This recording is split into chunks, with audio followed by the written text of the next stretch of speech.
Welcome to Moments with Marianne. I'm so delighted we're spending this time here today. We have a very inspiring show coming right up with two very special guests. Our first guest today is Rob Harrell, and he's here to share with us his new novel, Wink. Now, Rob created the Life of Zarf series, the graphic novel Monster on the Hill, and he also writes and draws a long-running daily comic strip, Adam at Home, which appears in more than 140 papers worldwide. He created and drew the internationally syndicated comic strip Big Top until 2007. So let's welcome to the show, Rob Harrell. Hi there. Thank you so much for having me. You know, what an honor it is to have you here. And my goodness, your book is a page turner. You probably get that from everybody, right? Oh, well, yeah, I've had some people say that the beginning certainly is a little intense. But yeah, no, I've heard that people can't put it down, which is the ultimate compliment, I think. Oh, most definitely. I know you're getting such high reviews from all different, review sources. So a great book to read, especially during this time when we're kind of looking for that little entertainment to get us kind of over this hump, huh? Yeah, absolutely. It's a tough time, and fortunately, it's a book about sort of getting through a tough time. So it's sort of perfect, and it's a funny read. So hopefully, there's some fun in there for people. Well, we can all use a little humor right now. Well, so why don't you share with us the inspiration behind writing this book? Well, the inspiration came from, unfortunately, when I was 36, I found out I had a rare eye cancer. It was the 25th reported case of it. And I went, had some doctors tell me they were going to do some horrible things and I would probably go blind.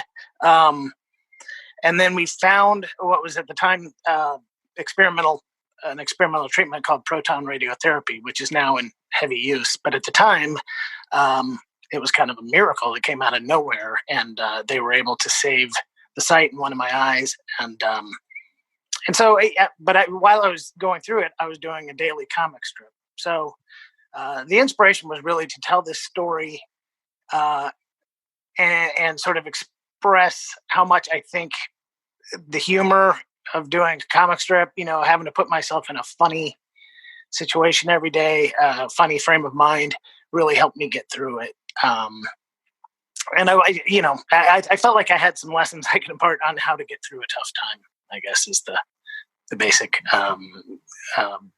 elevator pitch. Yeah. Well, and something that I think a lot of people, that's probably why your book is so widely popular right now. It's something a lot of people can resonate with because in one sense or another, we're all going through a really difficult time. Yeah, for sure. And I think it's just such an uncertain time too. And it's hard to know how to feel about it. And in my book, I even deal with that some where it's like, well, how much should I be freaking out? And at one point, Ross wishes somebody would give him a freak out scale so he would know exactly where on that scale he should fall. So yeah, it definitely fits with the times. Well, we know that Wink is based off your, very personal story and that you share a lot of yourself within your main character. Tell us a little bit about the story. And of course, we don't have spoiler alerts here, so we won't get into all of it. But why don't you share a bit about it with us? Okay. I said it in middle school. I had just gotten done writing some other middle grade novels, and I thought that's where I could do the most good writing a book like this. So anyway, it's about Ross. He's a typical seventh grader. He really wants to be able to just fit in or sort of disappear. He likes kind of flying under the radar.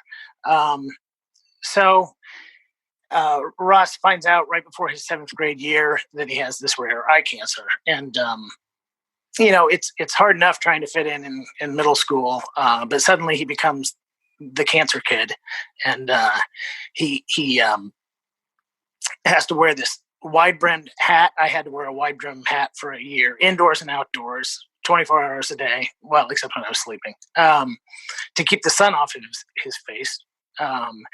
He has to wear this goopy stuff on his face while he's getting the radiation treatments. He starts losing hair. He starts getting tired. And all of this makes him sort of stick out like a sore thumb. So Russ spends a large part of the book sort of learning how to cope with being the sick kid. but he has a sense of humor about it, and he draws. He has a character Bat Pig that he draws these sort of ridiculous comics about. But you can see in the comics how he's dealing with the situations he's going through in real life. And then he also gets into music, and his radiation tech sort of introduces him to guitar and some new kinds of music that he hasn't listened to before. So without giving any more away, that's the basic gist of the book. But you get to see how he develops a support system, from even some of the most unlikely places, and from his family and his friends, and that's where the book heads. I'll say that. Well, I think it really offers people who are going through a difficult time, ideas of where they can also get unusual resources, because a lot of times people think, gosh, I'm in this alone. What am I going to do? Yeah. And you have to develop your coping skills when you're going through something really hard like that. And so, yeah, he it's interesting. There's a patient who he starts talking with and sort of develops a relationship, and there's this radiation tech, and his relationship with his stepmother kind of evolves. There's a bully who he has to deal with, but ends up sort of learning some things, I would say. And like you said, he draws from all different areas of life, and also from the art and music, which I think are two incredibly powerful coping skills that kids can develop. Yeah, isn't that the truth? I mean, I think we all can learn from that. And to kind of dovetail with that, so when you wrote this book, did you have a certain intention that was for a certain age group, or is this book for anybody? Well, my intention is for anybody who picks it up would enjoy it. There's a term, all ages books. And when I did my graphic novel years ago, I found out that usually all ages books means it's a book for kids. But I kind of I've always enjoyed books that are truly all ages, that anybody who picks it up would laugh and feel along with the characters, that sort of thing.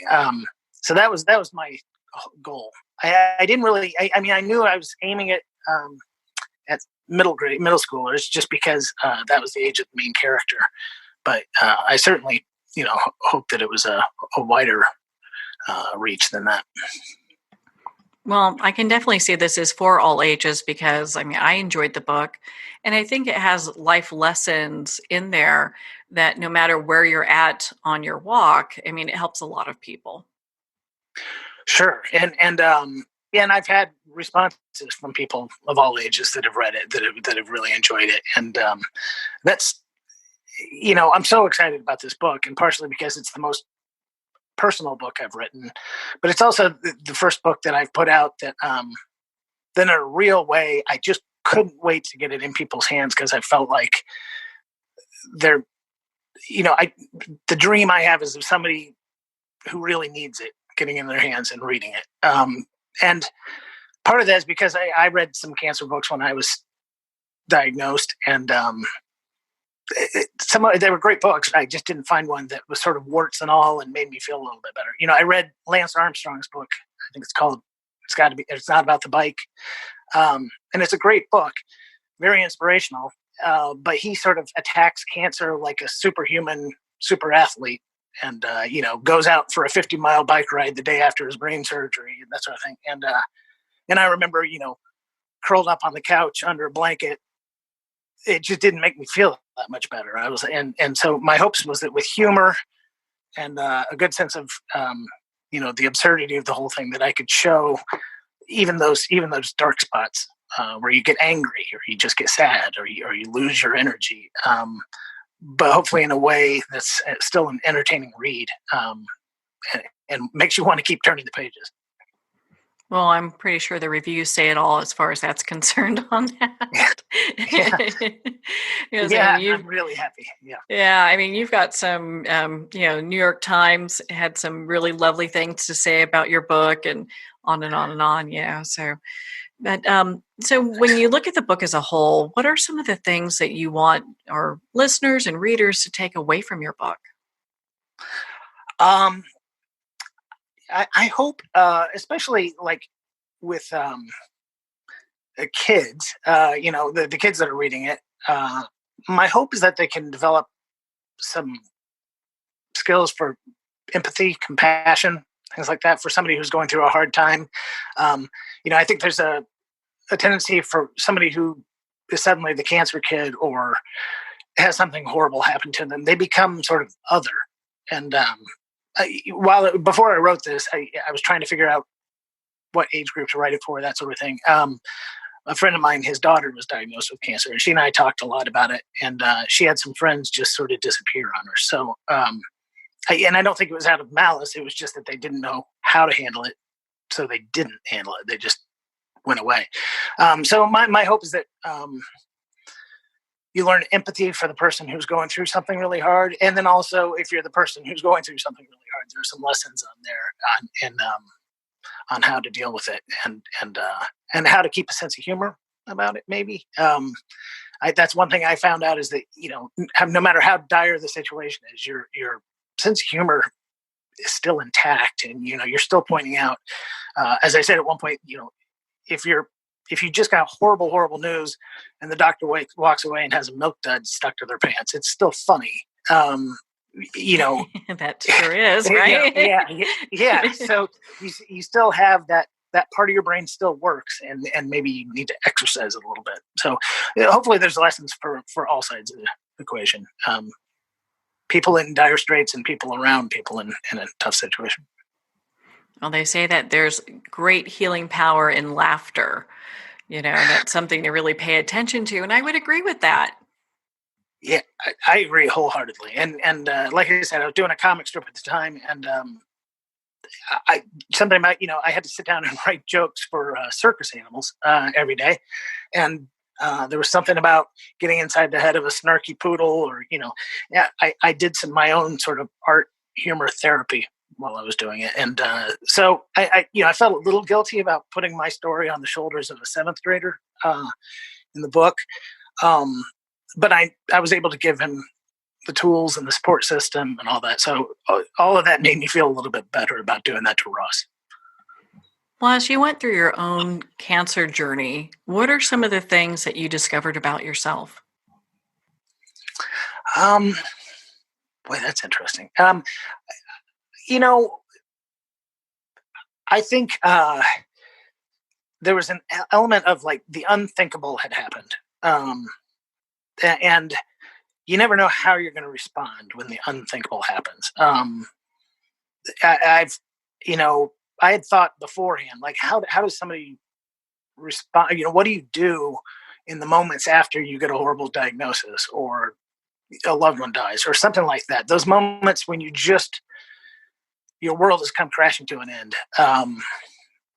And what you figure out is that you keep breathing, and at some point you have to get something to eat, and you have to figure out what to do next. And I guess, I don't know if it's just about me or about people in general, but I figured out that human resilience, where you just push up your sleeves and you get down to business.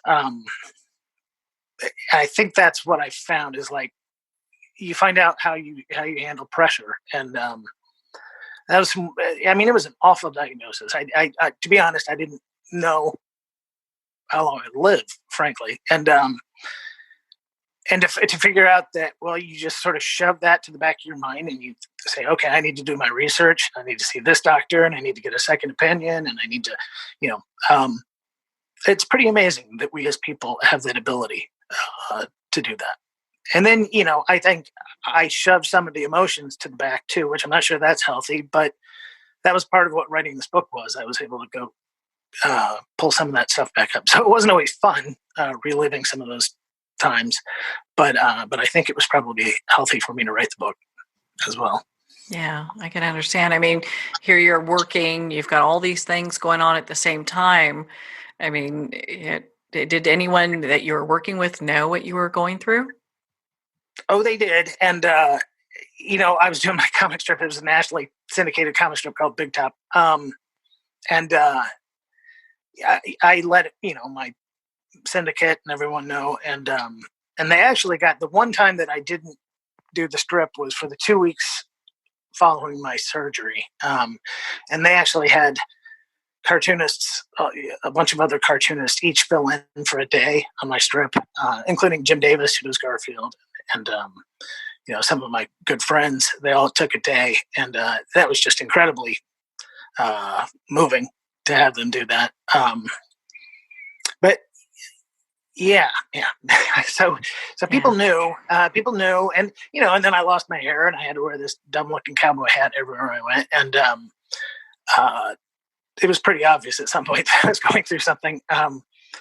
But people were incredibly kind to me, and that's, I think, one of the benefits of, I realized how lucky I was to have gone through it as an adult. When people know how to handle a tough situation. And middle grade is a tough enough place to be, but then you throw something like that in there, and I think it's sort of a time bomb almost, or just an explosion of awfulness, and that was something that was really, I was really able to sort of dig my teeth into writing the book. Well, I don't think there's ever a good time to have a health crisis. And when it happens, it feels like, gosh, this is the worst time it could happen, because usually our plates are so booked. We've got so much going on. So I think it's, doing it from a perspective of, a child, I think, is a great way of doing it, because it kind of shows that overwhelm. Yeah. And I also, I tried to show in the book, you go through and you think, oh, this is the worst time, but yeah, you just got to keep going, and you keep going, and you do that. But then there are also times where it just lands on top of you and you can't fight it. And there's a scene in the book where it certainly overwhelms Ross. And that was very much based on a real experience I had. You can only hold those dark thoughts and things at bay for so long, and then occasionally they do creep in. So I wanted to show all of that, and I hope I did. And yet, again, like I said, I think I got the sense of humor in there, even in the darkest moments. Because when you're laying on the floor, there's another little part of your brain that's watching you from above, going, "You're laying on the floor. What are you doing?" So to be able to write it through first person, through Ross's perspective, gave me a lot. I was able to show all of it, show exactly how it feels. Well, it sounds like it was a cathartic process, being able to do that, even though I'm sure at times it was really difficult.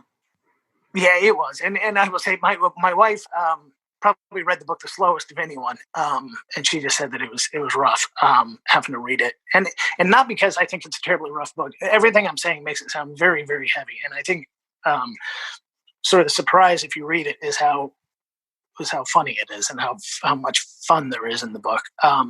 But my wife just, I could not have gotten through my cancer without my wife. We'd been married for a year at the time. And I think it just brought so many things back for her.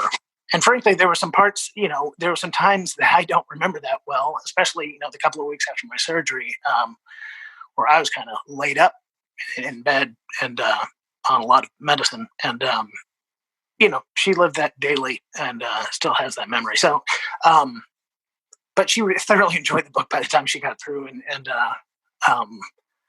I think it was just rougher for her. So, which makes sense to me. Yeah. Well, she sounds like she definitely was your angel, during all this.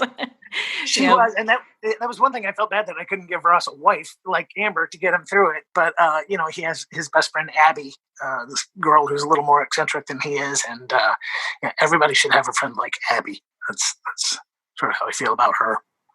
So is Abby based off your wife? In part, I would say. She became her own character, but as far as the level of support, for sure, she's based on her. So what other characters, if there were any, that really you have real life relationships with that ended up in your book? Well, the doctors, for sure. I had some fantastic doctors that I can never thank enough. So it was nice to be able to write some of them in there. But then I did have a radiation tech who I would talk music with pretty much every day when I would go in. And he didn't start teaching me guitar, and that didn't all happen. But it was such a great thing to have him to go in and joke about. And I'd bring in mixes, and he'd bring in mixes to play. Because you have to lay there for 25 minutes, basically staring at a red X above you, not move your eye, not fall asleep. So I would bring in these mixes of louder and louder music to keep me awake. But so that was real. And, there were some other patients who I got to talk to. So there's some sort of amalgams. Is that the right word? Of people in there. Yeah, for sure. Yeah. Okay. Making sure I got that right. So the guitar thing, that's not a real life thing for you? You didn't pick up guitar and, you're not, playing with any major band right now? No. Well, I do play. I mean, I have a couple of guitars, and I, shortly after college, I just kind of taught myself how to play some chords, and enough that I can open a book and read the tabs and kind of fake my way along. But I'm not as good at it as Russ. Ross takes to it, but he also kind of becomes obsessed with it, and but in a kind of a good obsession. I think it's something to take his mind off what he's going through. Well, I think it's important to have these type of outlets, be it music or humor, but when we're going through difficult times, to really have some type of outlet that brings you joy. Absolutely, and I think you can't stress how important that is, and you just have to distract yourself at times is really what it is, and rather than I'm somebody who can tend to obsess over thoughts, and it's imperative to have something that you can pour that into, whether it's a sketchbook that you draw in, or working on your comic strip, or even binge watching some TV show or a video game, whatever it may be. And if you're going through something really tough, I'm pretty lenient on what I consider healthy coping mechanisms. I think you got to be pretty easy with yourself, and just whatever it is, whatever that may be, if it's a crossword puzzle, or playing solitaire on your phone, or going for walks, you find something that makes you happy and takes your mind off of the current awfulness. Oh, I know. I mean, we all need those resources to be able to do that. And, thank goodness, Wink is available on Kindle, because, a lot of times people are like, oh, I don't want to get any packages, so it's great that they can just download it and start reading it. Yeah, absolutely. And I think it's a fun, light read, despite everything I've just said here. I think that's the one aspect that I can't really explain is Ross's mindset and how he sort of sees the world. And I think that's where most of the humor comes from. So, I think anybody struggling, boy, is it a weird time we're in right now. And it's, something to help in any way, I think. Mm-hmm. I know we've covered a lot of the heavy part, but there is a lot of humor, a lot of funny in the book. And you go, gosh, how does that really come together? But you really are such a great writer. You're able to bring that all together so nicely.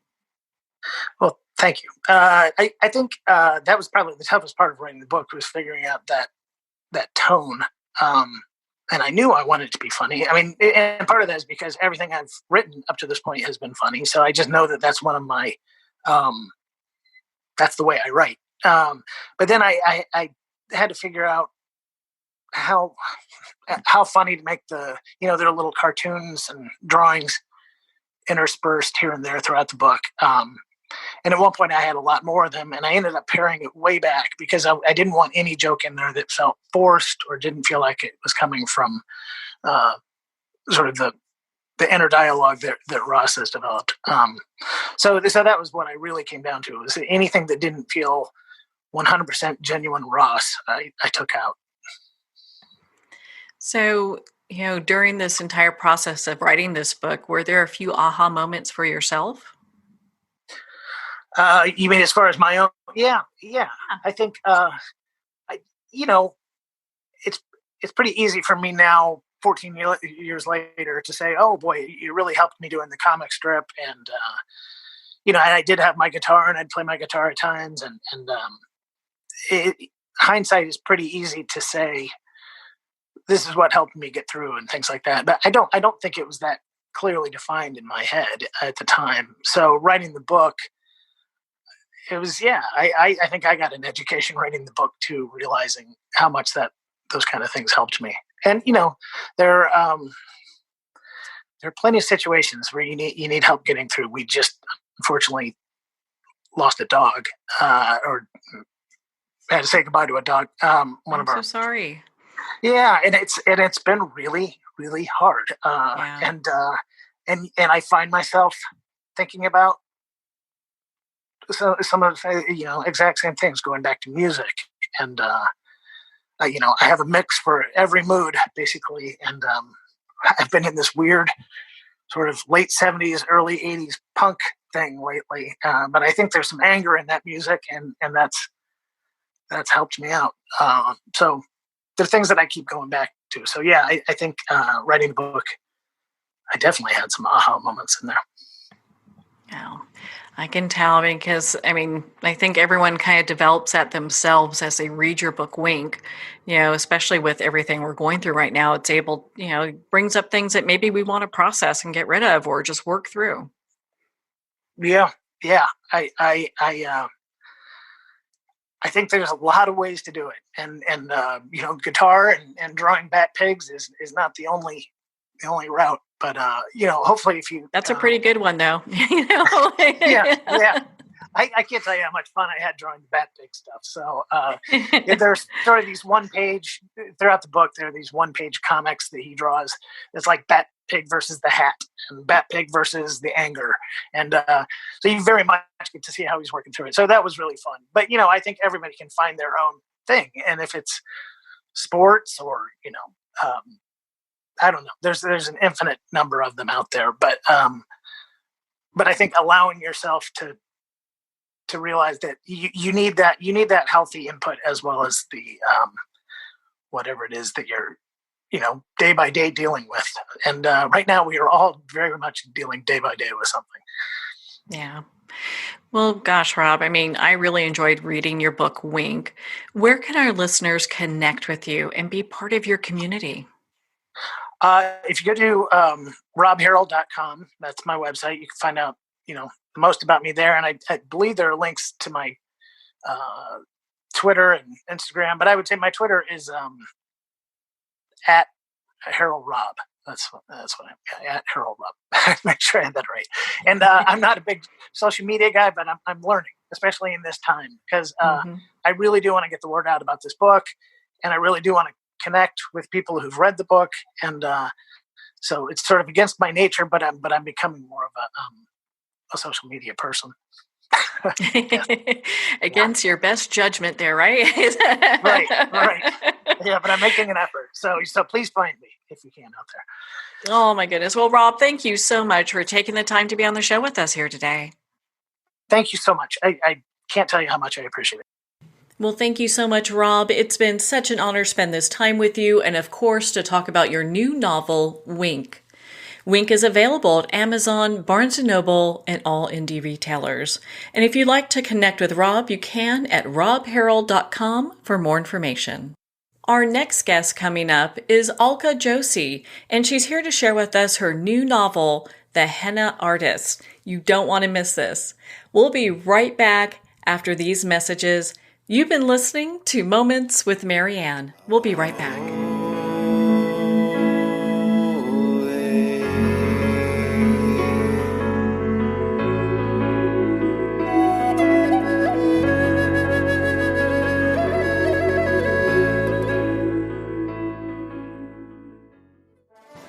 Internationally recognized and award-winning author Judy Goodman works and teaches outside the box of limited thinking. Working with people from every walk of life, her goal is to empower you to be the best you can be, no matter what the challenge is. Born with the gift of seeing beyond our normal vision, she has an extraordinary gift of working with every challenge. Teaching beyond conventional wisdom, her work is described as life-changing. Visit judygoodman.com. That's judygoodman.com.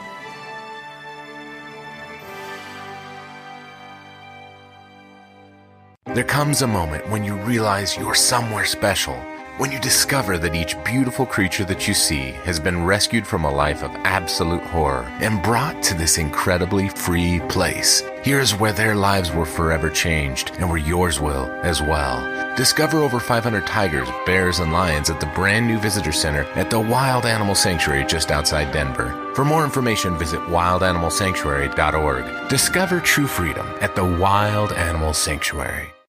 Have you ever had the sense that your thoughts might actually be doing something? Ancient secrets of manifesting have been masterfully revealed in the award-winning book Manifesting 123 by Ken Elliott. For the first time, the author's experiences and stories in this book describe exactly how your thoughts can create anything. You've been doing this all your life, but it's never been fully explained for you until now. Visit manifesting123.com for more information today. Manifesting123.com.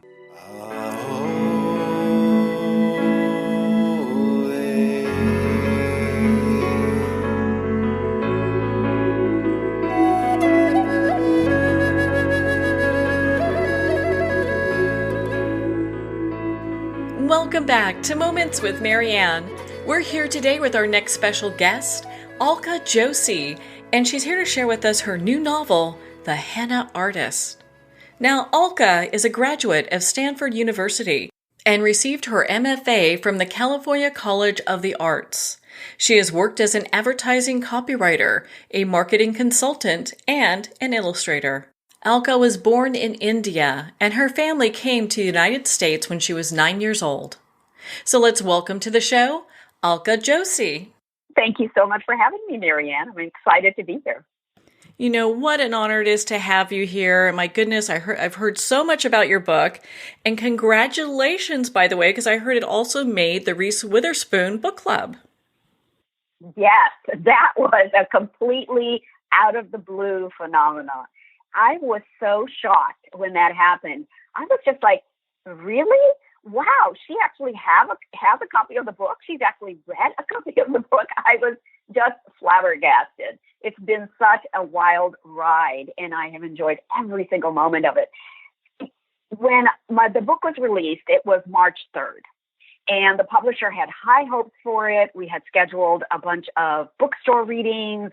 I had this fabulous launch planned with an Indian dancer, a classical dancer who was going to come and dance through some of the scenes that I was going to read out loud. We had 150 people signed up for the launch, and everything went by the wayside when the pandemic struck.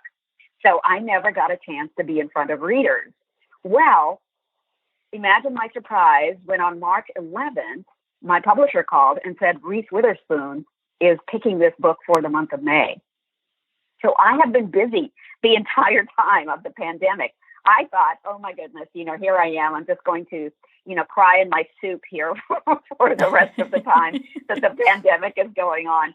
But it hasn't turned out to be that way, because when you're a Reese Book Club pick, you have to, work with them and devise some interesting content for the month that your book is going to be featured. And so I have been doing videos, and we've been doing cooking demonstrations, and, I've been putting together essays for them that they've been peppering throughout the month about how you wear Indian saris, the kind of jewelry that my mother inherited for her wedding, and also pictures of her wearing those pieces. So, there's been, and then all the spices and the fragrances that are involved in the book, which help it come to life.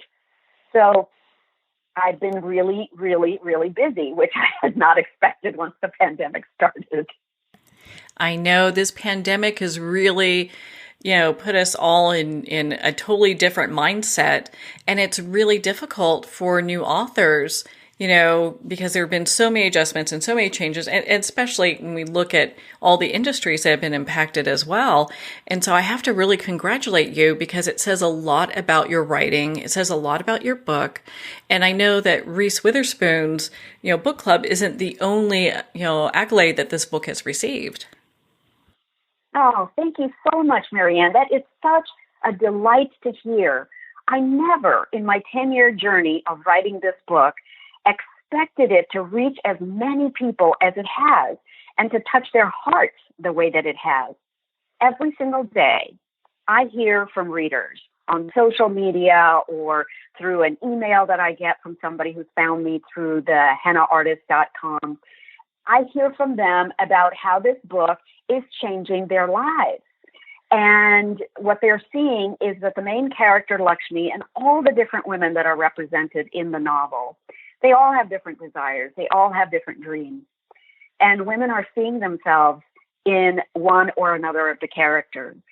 And they are finding the courage to either reinvent their lives the way Lakshmi did, or to reimagine a different future for themselves. Some of them are taking up writing for the first time because they know that I didn't take up writing until I was 51 years old. And hey, I'm not dead. So, some of them are taking up writing. Some of them are taking up a new career. And some of them are questioning the validity of the choices they have made in their lives and re-examining and seeing if maybe they should make some different choices. Well, I mean, I'm so thrilled for you because I know as a new author, I mean, this is your first book that's been released and you're getting such great acclaim. And that's why I keep pushing on that, because it really shows women what's possible if you just stretch your boundaries and go, hey, you know what, this might be a little uncomfortable, but I'm going to go for it. Yes. I was doing a virtual book club just the other night.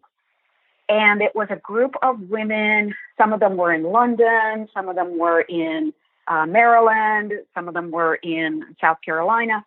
And they were telling me, these are women of all ages. So some of them were in their 20s and some of them are in their 50s. And they're telling me that even though we have come far in terms of giving women the ability to have a voice and to speak up in all kinds of conversations, there is still so much work to be done.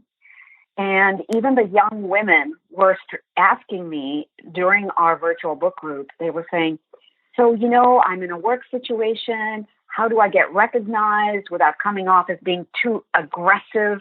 I want to be assertive, but not pushy.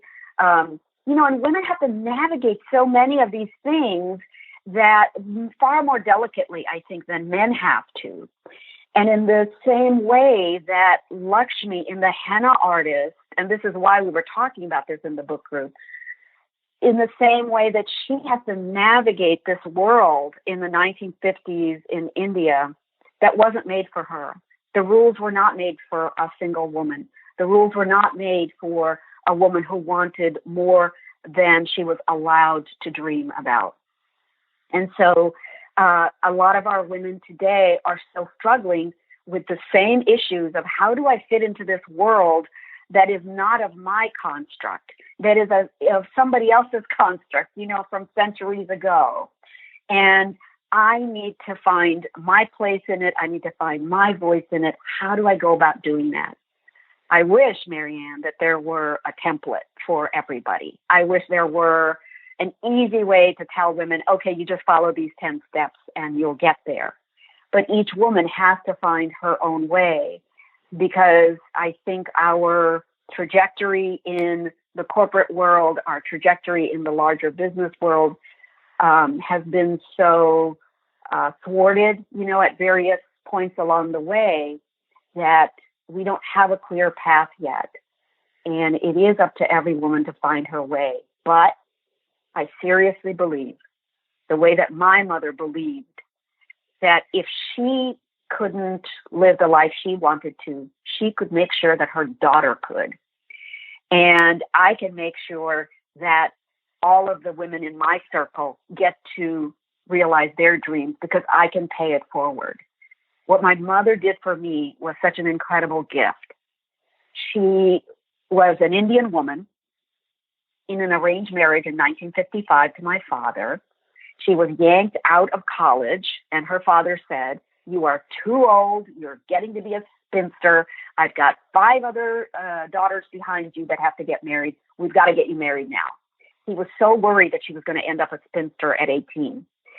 So they find, the partner for her, my dad. My parents get married, and within 4 years, she has 3 kids. And, that's not unusual because, in the 50s, 60s here in this country, that's exactly what used to happen, right? Yeah. But But my mother, I know that she had postpartum depression after every child, and it was not diagnosed. Back then, I don't think anybody even understood what postpartum depression was throughout the world. So she had a really hard time, and she felt very alone and lonely, and she was far from her family and far from my husband's family because my father was an engineer and he was getting promoted all the time. So we moved from city to city to city. We had moved 5 times by the time that I was 9 years old and we got ready to come to America. So, she was alone. She was depressed. She didn't have the wherewithal or the training or the background to say, hey, I matter and I need help and I want somebody to come and help me. And these are the ways in which I could be helped. Please help me. My father, I think, was at a loss as to how to help her. So when she did finally regain her footing, when we arrived in the United States, she is looking all around. 1967, really a seminal moment in U.S. history. The Vietnam War is raging. Laugh-In, that crazy show with all of the hippies singing and dancing on TV. Laugh-In is a show that's on television. Women are said to be burning bras everywhere. Gloria Steinem is making it big with her Playboy article. And so she is seeing all of these women around her and all of this culture that is so different from anything she has ever known, where women have freedoms that she has never experienced. And she said to herself, I have but one daughter, and I'm going to make sure that she gets to be the kind of girl that can make her own decisions about her life in a way I never got to. Isn't that remarkable, Marianne? For a woman who came from a culture that was so conservative and so repressive and so patriarchal. Your mother was so forward thinking. I mean, how impressive is that? Yes. I think a lot of immigrants feel like they really need to hold on to their cultural upbringing and to inculcate their children with those same morals and cultural traditions that they grew up with. And my mother was just not that person. And thank God she wasn't, because I did get to go to college and major in art history, which is really what I loved. I got to go to study in Florence for a year because Stanford had a program in Florence that I could go to. And even though my parents could ill afford to send 3 children to very expensive private colleges, they made it happen. They took out loan after loan. They just made it happen, and they made sure that each one of us had a chance to live our dreams and our lives. The only thing my mother said to me is, please don't get pregnant before you finish college. And also, please make sure that you are going to have a career that can sustain you. Because, you're always welcome to come back home, honey. But I want you to be able to sustain yourself financially, because the world is an uncertain place and there are no guarantees. And you need to, as a woman in particular, need to make sure that you will always be financially sustainable. And so I took all of her words to heart. I mean, I really thought that was an amazing gift that she gave me, all these lessons, and but without any imposition of a moral code or even a life code that I needed to hang on to. There were no rules that she gave me except don't get pregnant and make sure you have a career that is financially viable. That's great advice at that time, though, because when you look at it, I mean, during that time, I mean, there was so much that was going on, so yeah, that's perfect advice for a mom to give.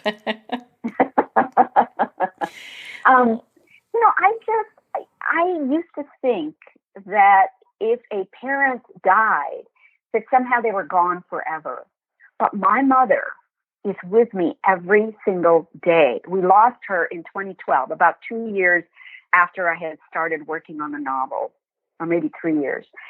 And I missed her terribly. And because I wrote this novel as a way of reimagining her life, as a way of reimagining her as a woman who could escape the bonds of her upbringing and fashion a new career for herself and emerge in a whole different city and make herself this entrepreneurial woman who was doing amazing things in healing people, I thought, this is a life I can reimagine for my mother, even though she didn't get to live it in reality. In fiction, she's going to be a star.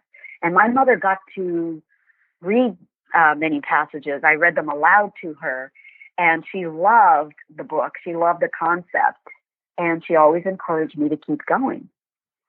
And so I feel her presence every single day. I felt her presence every time I picked up a pen to start writing or at the computer to finish another page. I feel her presence every time I see a ladybug because she loved ladybugs. And I always feel like ladybugs show up in my life when I most need them. Like when I need a word of encouragement, I see a ladybug and I go, "Oh, hi, Mom. Thank you. Thanks for being here." Oh, I love that. We all have talismans, right? Mm-hmm. We all have these little symbols or these icons that we carry around from either our childhood or our parents or something that gives us comfort. And ladybugs give me a lot of comfort. I absolutely love that. I look at that as well. It's like when I see ladybugs, I'm like, oh, that's so sweet. That's so special. And to have that deep connection with your mother and the signs that you receive, I think that that's really empowering. Yeah. Right after Mom died, you would not believe, I saw ladybugs everywhere. Like every day I would see 5 or 6 of them. And I know it's kind of strange, but I'm not really I'm not like a believer in lots of different kinds of things, but spiritually, I think that there's a connection there. I think we always have a connection to our loved ones when they leave us physically. I think that they're always with us in some way, in our imagination or in our thoughts or memories. And, it's funny, I've never actually dreamed about my mom in all the time that she's been gone, because I feel like she's alive in my mind all the time. Oh, yeah, and you can feel that connection. And it reminds me of your book, too. I mean, there's so much connection that readers and our listeners, obviously, when they buy the book, they'll feel as well. But there's this deep connection, with women supporting one another in your book. Mm-hmm. In the writing process, and I think the reason it took me 10 years to complete this book, in the writing process, a writer actually has to go pretty deep into their own psyche in order to develop characters that are deep. I didn't realize that at the beginning because I was just learning how to write creatively. But as I went on and as various people helped me, and by the way, Marianne, I think this is a really important point about writing. Writing is not an individual effort. You may come up with the initial idea, but there are tons of people who are going to help you make that book better. There are your professors or any kind of instructor you've ever had, whether it's in an evening class or some kind of an MFA program. There are the students in your classes who are going to give you all kinds of feedback when you workshop your manuscript. There are editors that you work with who are going to read your book for the first time, even though you've been living with it for a long time, and they're going to see things in there that you are not able to see because you're too close to it. And then there's your agent who is also going to give you some kind of feedback. If they're a really good agent, they're reading your book also with a keen eye towards women who are going to be reading it and what their takeaway is going to be. So they give you feedback. So all these people gave me amazing feedback over the years. And every single time, characters became more alive in my mind, and they became deeper as a result of some criticism or some kind of a comment that I got from a reader. So now I understand what it is to show a reader the depth of emotion so that they feel connected to the characters in the book. That is actually a learned process. I don't think it comes naturally. And I think for everyone out there who is writing a piece of fiction, if you want readers to connect with your characters, you will have to go pretty deep into your own life, into your own psyche, into your own feelings about things, and immerse your characters in what you're feeling, and that will come out on the page. And as a writer, you write about characters who are likable and who are unlikable.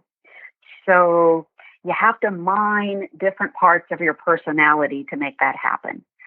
For example, there's a character in the book, there's the husband, right? There's the husband of Lakshmi. And I made him a very unsympathetic character to begin with. The reason she has to leave her marriage is because he is physically abusing her. And he is not respecting her. And after 2 years, she's had enough and she escapes. She deserts that marriage, and he has no idea she's even gone, but she deserts the marriage and she goes to another city and reemerges and kind of reinvents herself. But in writing the Hari character, the husband character, I really had to go into kind of a dark place. Writers have to go into places they don't want to go to. So yeah. I had to kind of go into a dark place with him. I had to go to a dark place with Parvati, who is Lakshmi's nemesis and, her biggest client, but also the wife of the man whom Lakshmi is attracted to. So I had to go into some, dark places with these people. And as the characters learn things about themselves throughout the novel, I'm learning things about myself and my perceptions and how I feel about different things in life. So in a strange sort of way, I think that writing a novel is like therapy. It's sort of like, you are going so deep into your consciousness that you may as well be your own therapist when you're writing a book. Oh my goodness. Well, and isn't that true? Because you really bring these parts of yourself into this book, and you have to dive into areas where, as you're talking, most people don't want to go. But at some point, does it feel like the characters start writing themselves? Yes, in some scenes, they do. So here's my process. I often have the idea of a scene in my head. Let's say it's two characters talking to one another, and one of them is revealing something about herself, and the other character is listening or commenting. So I have this idea of a scene. I will go walking, or I will go cycling, and I will go for, like a 3 to 4 mile walk or a 10-mile cycle or whatever. And during that time, as long as I'm moving, the scene is moving in my head. And as it's moving, I will imagine one character saying something, and then another character, is this is where it starts to write itself. The characters start talking to one another. And I go, I don't know if character 1 should be saying that. I think maybe character 2 should be a little angrier. And then I will revise the scene in my head, and then they are suddenly talking in a different way, with different emotions. So I'm like a director, and I'm telling the actors, more of this and less of that. And then they actually are writing the scene in my head. I have an iPhone with me always, and I will record what I have just imagined on my iPhone. And then when I get home, I transcribe it. And then I start really working on the scene, because when I transcribe it, it's going to be kind of rough. And maybe there are some parts of the dialogue that I think, I don't know, I can probably work on that a little bit more. So then I will keep working on the scene. Now I will leave that scene alone, and I will move on to the next scene. But the next day, I'm going to go back to the first scene, and I'm probably going to revise it even more. So in any page of the book where you are reading a scene between two people, three people, a group of people, I have probably revised that scene, minimum of 30 times because it takes that long to get almost every word the way you want it to be so that it feels right for those characters. Once you get to know your characters, you know that they wouldn't use the word school, they might use the word college. Once you get to know your characters, you know that they would be upset in this situation, but very calm in that situation. So I have to keep going back to scenes as I learn more about my characters and revising those scenes so that it fits their current character. That is, I love how you have that process, because it really is kind of bringing it down to a place where you have this remarkable story that everyone's in love with, and it doesn't go the way most people would think. Right. I know. I'm getting this thing from readers. The book is called The Henna Artist, and it has a glossary in the front, and it has Indian words that I have translated for people. But within the context of the actual story, most readers can figure out what the word actually means, because it's only a word here and a word there. It's not like entire passages are written in another language. But what readers tell me is this isn't the book they expected. They thought they were going to read a book, I don't know, about the partition in India in 1947, or they think they're going to read a book about a woman's struggle, and this is just her life. They didn't realize that there were going to be so many other characters that come into her life and that are molding her life for her or pointing her in different directions. And they are, I think, pleasantly surprised at how easy the book is to read and also how quickly they finish it. I just heard from 2 or 3 readers this morning who said, I finished this in one day. I sat down and I couldn't pull myself away from it. And I just read the whole thing in one sitting. So that is always so lovely to hear, because it means that I did my job as a writer.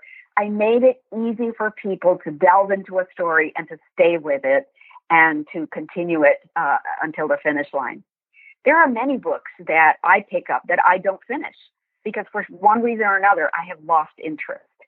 And the writer's hardest job, I think, is to sustain a reader's interest throughout the book. It's just so difficult. Yeah, it's so difficult to keep the pacing. The pacing has to be even. It can go up and down a little bit, but it has to be enough tension has been built, enough suspense, enough of a storyline that keeps people moving forward. So how much would you say that your family influenced your book? Well, my father was one of the first group of young men after India gained its independence who really listened to the charge of the prime minister and the powers that be, who said, young men, go out there, become engineers and become architects and help us build the infrastructure of India. Dad said it was a phenomenal time, that energy that he felt, that India had its own nation back after 300 years of British domination, and that Indians finally were able to breathe and say, we are reinventing our whole country in the same way that Lakshmi is reinventing her life at the same time. That exuberance came from my dad, and it came from reading different things about India at the time that men like my dad really felt, like, oh my gosh, we have our country back and we're going to run it now the way we want it. My mom and dad were both born before independence, lived through independence, and then were in India after independence. So from both of them, I got a pretty good idea of what people were thinking and feeling at the time. There are several passages in the book that I borrowed from my parents' lives. For example, there's a section in there about how important it is for a woman to keep her wedding dowry jewelry. Her gold is really her retirement fund. for a woman to receive that wedding jewelry, it doesn't mean it's jewelry that she's going to wear every single day. It's a jewelry she puts away for a rainy day if her husband were to die or leave or something were to happen. And in my mother's case, when the Indochina War happened in the 1960s, the Indian government asked for people to give their gold to the government so that they could finance the war along the border of China and India. And my father just took a bunch of my mother's gold and he gave it to the government. And my mother never forgave him in the same way that Lakshmi's mother never forgives her father for giving her gold up for the Quit India movement. So, like things like that, I borrowed that from my parents' lives. My mother's middle name is Latika, and that is the name of the young queen, the Maharani, in the book also. The palace chef, his name is Madhup, and that is my older brother's name. So, I put names in the book that are related to my immediate family. I also put in a lot of food in the book, a lot of Indian food, the curries, the spices we use, the oils, and the herbs that we use every single day. Those are all in the book, and those are just from my upbringing, right? Because my mother was cooking Indian food. We all love Indian food to this day. And I think it's one of the reasons why my family has always been so healthy. We eat a lot of those kind of spices. My father still to this day, my father's still alive. He's 87. He's going strong. He goes to the pool. Before lockdown, he was going to the pool and he was playing bridge like 5 times a week. So, he's a clever man. And he was a university professor, so, this is keeping his mind sharp. But he drinks a glass of warm milk with turmeric and honey in it almost every night. And that is for a good digestion. Indians believe that turmeric promotes good digestion. And so, that's what he drinks. And it helps him keep his joints flexible and, without pain. So I think that's a part of my upbringing and my family life that I incorporated in the book. And then I think, Lakshmi looks like my mother. She looks just like my mother. And my mother was born with these really light eyes that she inherited from her grandfather. And I inherited my mother's light eyes. My eyes are kind of a light gray blue. And so my parentage has always been under suspicion, as has my mother's. So I wrote that into the book because Lakshmi's eyes are constantly being commented upon by people who want to know, did she have an English father? Did she have an Anglo-Indian mother? How in the world did she get these light eyes when most Indians have really dark chocolate brown, eyes? And so I put that in there because all my life people have said, you're not really Indian, are you? Is one of your parents not Indian? Oh my. And, yeah. And I always have to say, no, they're both Indian. And I just think, it's all those conquerors that came across the north of India where I'm from, Alexander the Great and Marco Polo and, Christopher Columbus was also looking for India, don't forget, when he found America, the continent. So, everybody wanted the silk, the spices, all the fabulous gold, the richness of India. And so there were a lot of conquerors who came through. And I'm sure at some point, one of my ancestors got involved with one of them. And so I ended up with blue-gray eyes, go figure. So, yeah, it's interesting, Marianne. I think a lot of people wonder if the fiction in the book is really the reality of the author's life.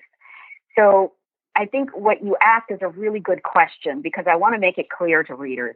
Sure, there are elements of my life and my parents' lives that are in here, but that doesn't mean that Lakshmi is always my mother or that Hari is always my father, or that, there's a Malik in my life who is, my little wise person who's always getting me out of trouble and obstacles. So I used to wonder the same thing when I was just a reader and not a writer. I used to think, I wonder if this author's life is exactly what they've written about in this book. Oh my goodness, did they really have that kind of childhood? did that really happen to them? And it's great when a reader does think those things, because it means that they're really invested in the book, right? They're reading it so closely that they think, oh, maybe this is the author's life. But in reality, it's a little bit of reality and then a lot of embellishment and a lot of fiction. Well, I'm glad that you said that, because I think a lot of times people do think that, and they kind of have a hard time separating that fiction from reality, especially when it's such a page-turning read like The Henna Artist is. Oh, that is really lovely to hear. My dad, I was talking to my dad and I said, Dad, I am so sorry. I know people must be thinking that you are just like the abusive husband in The Henna Artist, just because people assume that this might be my real life and my real father. And Dad goes, oh, don't worry about it. People who know me know I'm not that guy. And besides, he said, I've never driven a rickshaw in my life. I'm he's like, he's very proud of the fact that he is a retired university professor and that he got a chance to educate a lot of young people about civil engineering and how to build buildings and infrastructure and so on. So, he's very proud of his life. He's not worried. Yeah. I do wish, however, Marianne, that my mother were still alive and she could see now the work that she poured into me to develop me as a self-realized woman. I wish she were here to see me now, because now that I'm talking to all of these book groups virtually who are reaching out and saying, Alka, would you join us for a book club discussion about The Henna Artist? I'm like, sure. And Reese Witherspoon and her fabulous people are always working with me on content for different things about the book. I wish she were here now and she could see how much it has all come to fruition, and that I could just thank her personally. I wish she was actually here physically so I could say, Mom, meet Marianne. She's interviewing me right now. Say hello. My mom had such a sense of humor that most probably, like if we were on a Zoom call and I said, Mom, come over here, look at all of these book club people that I'm talking to right now, she would probably edge me out of the way and sit down in the chair and say, okay, do you want to ask me anything? Well, it's interesting, because this really close and sweet relationship you have with your mother, I'm sure that she had seen even before, this book came into being, that you are that independent woman who is making your own, pretty much blazing your own trail in the world and moving forward. And you're inspiring so many other women to do the same for themselves. Oh, yeah, those are lovely words. And I love the fact that, this might actually be inspiring a lot of women. My mother saw in me things that I didn't see in myself. And I think maybe there are a lot of mothers out there who can see things in their own children that the children can't see in themselves. So I was very shy as a child. I was always trying to hide in the background. And my mother was always pushing me forward, saying, honey, you have things to say. You matter. You are beautiful. You are brave. You are smart. You are courageous. You can do all of these things. Don't hide in the background. Come out. Come out from that shell. And, as a kid, I was always so embarrassed by her wanting me to go out there. And I thought for a long time she was trying to live through me. I thought, oh, she didn't get to live this life, so now she wants to live it through me. And it wasn't until I was an adult and I had a more adult relationship with my mother that I realized, no, she had always seen something in me that she said she could bring out. And that's all she ever wanted, is for me to realize that I was whole and I was complete and I was fabulous just the way I was, just the way every woman, I think, is, regardless of where she is in her life. She is complete in and of herself. I love that. Well, what final thoughts do you want to leave our listeners with? What do you want them to take away from this book? I think I want them to take away that there are so many different kinds of women in this world. And as women, we need to support all of them. Whatever choices they make in their lives, it's okay. They're okay. You're okay with the choices you're making. Let's support each other. Let's not hurt each other. Let's always be the sister that our sisterhood wants us to be. Let's be encouraging. Let's be supportive. Let's be, the woman that I think my mother would have wanted us all to be, which is to say, I am whole, I am wonderful, and I think you're wonderful, and I think you're whole, and I want you to do the best you can in your life. Oh my gosh, I love that. You're going to make me start crying. Oh. That is just beautiful. Well, where can our listeners connect with you and be part of your community and learn not just about your book, but all the events that you have going on as well?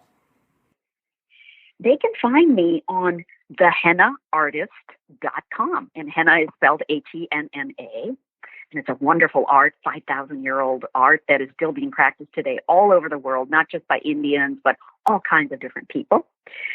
So they can find me at thehennaartist.com. They can find me on Instagram, which, by the way, I love. I love Instagram. And they can find me at my handle at the Alka Joshi, or they can find me on Facebook. And that is also Alka Joshi 2019. They can find me there. Oh, and Marianne, if they have a book club and they're reading The Henna Artist and they want me to participate in their discussion, honey, I am there because I got nothing else to do 24/7 right now.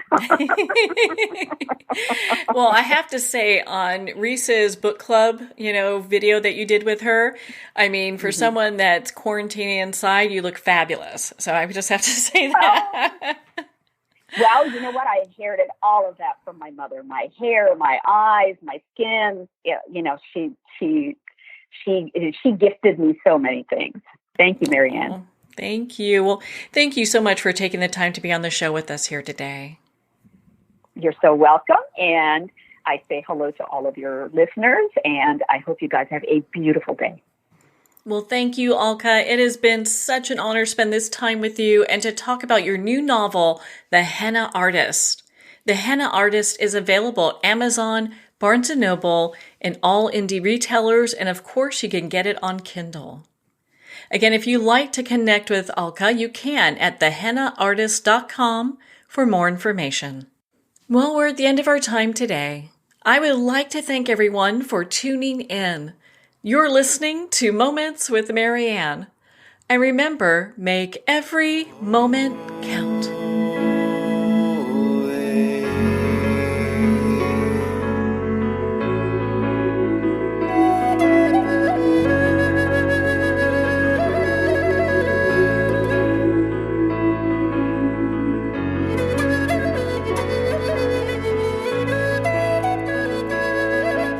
In a single moment, your life can change. Moments with Marianne is a transformative hour that covers an endless array of topics with the best of the best. Her guests are leaders in their fields, ranging from inspirational authors, top industry leaders, and business and spiritual entrepreneurs. Each guest is gifted and a true visionary, a recognized leader in her own work, and while teaching others to develop, refocus, and grow, Marianne will bring the best guest and sometimes a special surprise. Don't miss this. You never know just which moment will change your life forever. Moments with Marianne airs every Sunday, Monday, Thursday, and Friday at 8 p.m. Eastern and 5 p.m. Pacific Time. Make sure to tune in and visit momentswithmarianne.com for more information.